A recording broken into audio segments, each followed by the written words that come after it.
Hello and good morning, everyone. Welcome to Papa Hector's podcast. I'm happy to have you here with me today. If you don't already know, you can subscribe to us on Apple iTunes, Apple Podcasts. We're on Spotify and we're on Google Podcasts. In today's episode, what we're going to go into is the root, its importance, what it is, and why. So, in these traditions, Sanse, 21 divisions, Haitian Vodou, in the mystery traditions, we all have what's known as the root. And the root is what keeps you as a initiate or as someone who serves the spirits alive. The root is what feeds the tree. It's what takes that nourishment from the Mother Earth, from Earth, and soaks it up and feeds that tree and keeps the branches, the flowers, and the buds and everything growing beautiful and alive. I mean, this you know, right? But you are those branches, flowers, and buds on there. Depending upon how you feed that root, depends on how well you will flower yourself and how you will bud, blossom and bloom the same way that the root is able to nourish you. Now, in our traditions, the root is representative of various things that should be in your life to give you that stability, to give you that strength. So the first piece of the root is the ancestors and the spirits themselves. Without the ancestors, without your what brought you into this life, you don't have that foundation.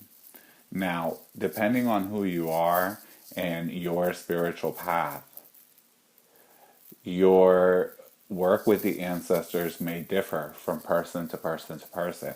Some people are going to be doing lots more ancestor work. Other people will be doing other types of work. But your blood and your ancestry is part of your power, and it's part of that root that needs to be fed and nourished in order for you to bloom and blossom. The second piece of the root that, aside from the spirits, is your initiator, your teacher, your mentor, your spiritual guide, what we refer to as your material guide, your madrina, padrino, mama, or papa, your personal guru, your teacher, that he or she who is meant to guide you along the path. That is your second piece of your root. And that person, it holds a special importance and connects you into the power. See, this power is passed down from hand to hand to hand, from head to head to head, from person to person to person to person. All powerful traditions that have the force and the light still have always been passed down in this way, because this is the way that it must be done in order for it to stay alive. The light must be passed from person to person to person to person. Okay? And so if you're not in connection, then you're in disconnection. And that piece of the root is not being fed as it should be fed. Okay? From that person that's connecting you to that light. Especially if your personal background, let's say, is not directly from these backgrounds or cultures. One thing that you'll always hear is that the spirits and the mysteries are in the blood.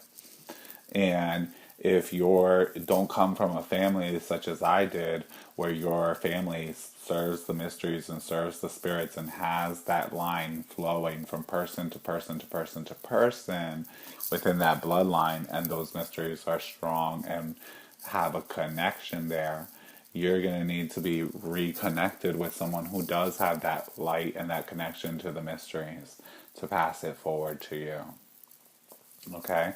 And even if at one time your family did serve, but that was a generation or two back, and there hasn't been any service of the mysteries since then, you're going to need that connection with a spiritual mentor and guide to connect you with the root. And that piece of the root has to be honored and respected and fed as well. The third piece of the root is whatever your spiritual home is. So your spiritual home is the home, altar, or temple.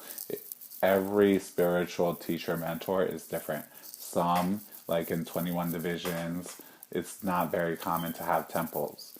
However, what it's very common is you have the initiator with many people who are with them, who are their initiates, but not necessarily a formal temple structure. Although in the 21 divisions, there are places where they do have societies and temples. Okay? Or there's other sanctuaries and groupings. In other places, a temple is a mainstay. It matters not. Wherever you were initiated and whoever initiated you and basically aligned you with the power, or whoever's your teacher or mentor, the person who is your guide, is your home, is where your spiritual home lies. And that root needs to be fed, honored, and taken care of. And without that, again, there's going to be an imbalance. And when I say your spiritual home, what I'm also referring to is the mysteries that come through that person. Okay? Because that's what's actually most important. At the end of the day, what's most important in any spiritual work is the mysteries.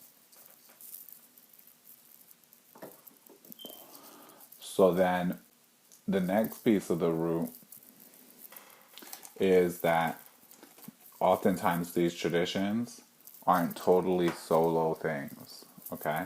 So there's a piece of the root that corresponds with having a connection with your communities or some type of community. And that may be just you and your mentor. It doesn't have to be a huge connection to community. Some people are not into that. And that's well understood. It's very frequent. But at some point, group and public ritual has to be, you have to intertwine yourself in that. Because without that, the mystery is very much something about the people. So without that, you're not going to be able to see clear. So you need to have or attend, ritual where there's others. Vodou is not, Sanse, 21 divisions, they're not 100% solo practices. There's personal practice and there's group practices that go along. If you're missing from those practices, you're going to be kind of floating without that connection.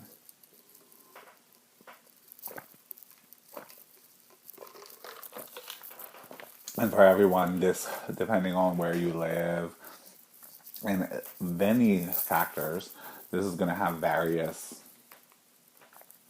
ways that it could exist. But what you have is, you have your mentor, your teacher, your initiator, your mysteries and ancestors.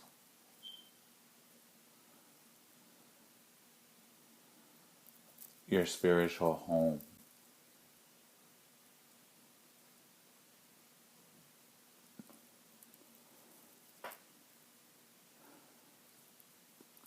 Ritual, group ritual, where the mysteries can be honored and served.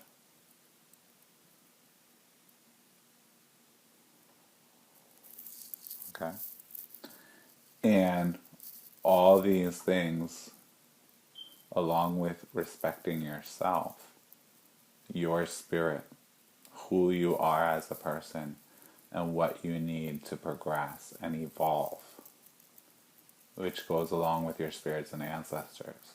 Because your spirits and ancestors, and if you have a good mentor, a good teacher, a good guide, mama, papa, godparent, they're pushing you and teaching you towards progress too, evolution.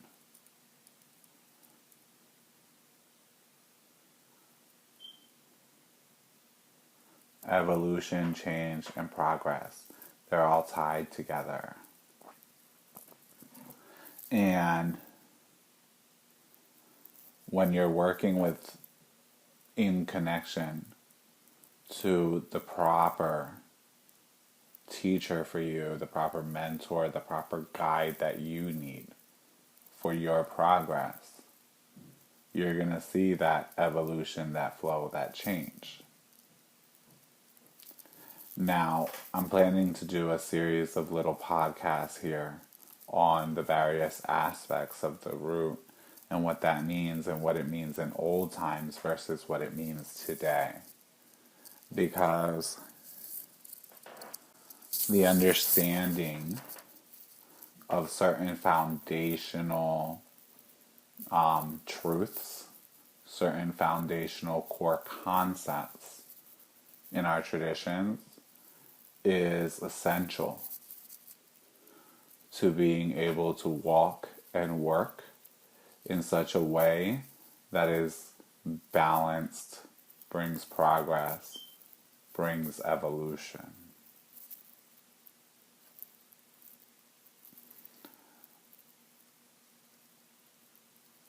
The mysteries, like any traditions that still carry the light, were passed hand to hand to hand, head to head to head, priest to priest to priest.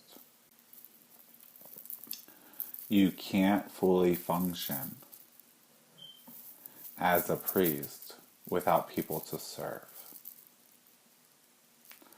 You can't fully function for the loi, for the mysteries, if you're not walking in alignment with the teachings, who the mystery be, how the mystery teaches us how to live.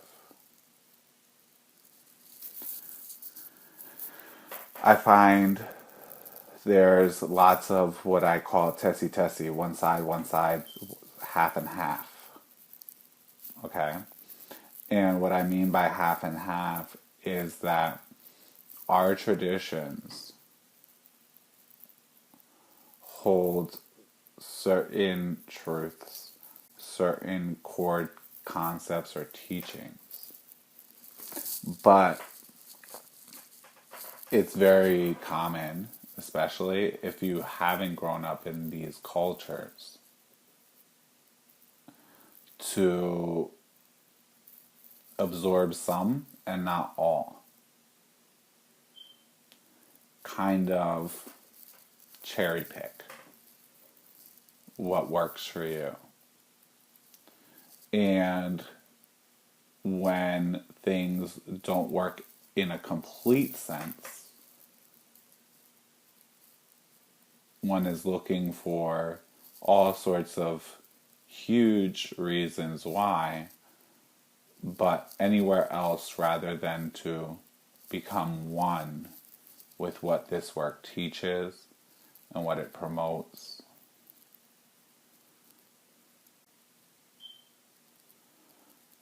Our traditions are very beautiful, wide and vast, and have space for everyone. But it's not about nitpicking, it's about finding where your spiritual home is. And the first piece of advice, if you are flailing in life without a root, but you have mysteries, you have the spirits, they come to you, they want you, whatever you feel the calling, is to start off really simple, lighting up a white candle, giving a glass of water, saying a prayer to God, and asking for the path to be shown to you. Because a common question that we get is, how do I progress with my loi? Or how do I progress with my mysteries without a teacher, without a house, without a priest, without a this, without a that? You can't. And that's the honest truth. You can only progress but so far. And if you keep listening to my podcast, little by little, you'll become aware and privy. You'll know, I'll tell you, why are the many reasons that you will only be able to progress so far without a connection to a teacher, a guide, the mentor, the root, and the light, and a lineage that can pass it down to you. And a teacher who has the power, the current, the force, and the light to actually be able to run it through you as well. And it's perhaps that you don't understand totally what I'm speaking now in this moment, but that's okay. Because what I'm going to tell you is go ahead and subscribe to the podcast so that you can keep up to date. Because little by little, step by step, we're going to be helping you to understand this journey that is the spiritual path. And it's a beautiful path. It can be an arduous one, but there is no path that is not. But it's a beautiful and worthwhile path. But you can't have 1 foot in the water and 1 foot out and expect to receive all the rewards and all the beauty, abundance,